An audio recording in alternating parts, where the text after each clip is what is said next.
ഇന്ത്യയുടെ ചരിത്രത്തിലെ ആദ്യത്തെ വനിതാ IAS ഓഫീസർ ആരാണ്? നമ്മെ സംബന്ധിച്ച് അഭിമാനിക്കാവുന്ന ഒരു വ്യക്തിത്വമാണ്. കേരളത്തിൽ നിന്നുള്ള ഒരു മലയാളി വനിതയാണ് ഇന്ത്യയുടെ ചരിത്രത്തിലെ ആദ്യത്തെ IAS ഓഫീസർ. ഇന്നത്തെ പത്തനംതിട്ട ജില്ലയിൽ, അന്ന് പത്തനംതിട്ട ജില്ലയില്ല, ഇന്നത്തെ പത്തനംതിട്ട ജില്ലയിലെ തിരുവല്ലായിൽ നിരണം എന്ന സ്ഥലത്തെ സാധാരണ ഗ്രാമാന്തരീക്ഷത്തിൽ ജനിച്ച ഒരു സാധാരണ സ്ത്രീയാണ് ഇന്ത്യയുടെ ചരിത്രത്തിലെ ആദ്യത്തെ വനിതാ IAS ഓഫീസർ ആകുന്നത്.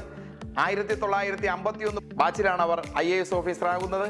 1927 ജൂലൈ മാസം 17-ാം തീയതി OA ജോർജിന്റെയും അന്ന പോളിന്റെയും മകളായി നിരണത്തിൽ ജനിച്ച് പിന്നീട് കോഴിക്കോട് സ്ഥിരതാമസമാക്കി മാറ്റുകയും ഒക്കെ ചെയ്ത ശ്രീമതി അന്ന രാജം മൽഹോത്ര എന്നയാളാണ് ഇന്ത്യയുടെ ചരിത്രത്തിലെ ആദ്യത്തെ IAS ഓഫീസർ. ഇവരുടെ ബാച്ച്മേറ്റ് ആയിട്ടുള്ള ശ്രീ RN മൽഹോത്രയെയാണ് അവർ വിവാഹം കഴിച്ചത്.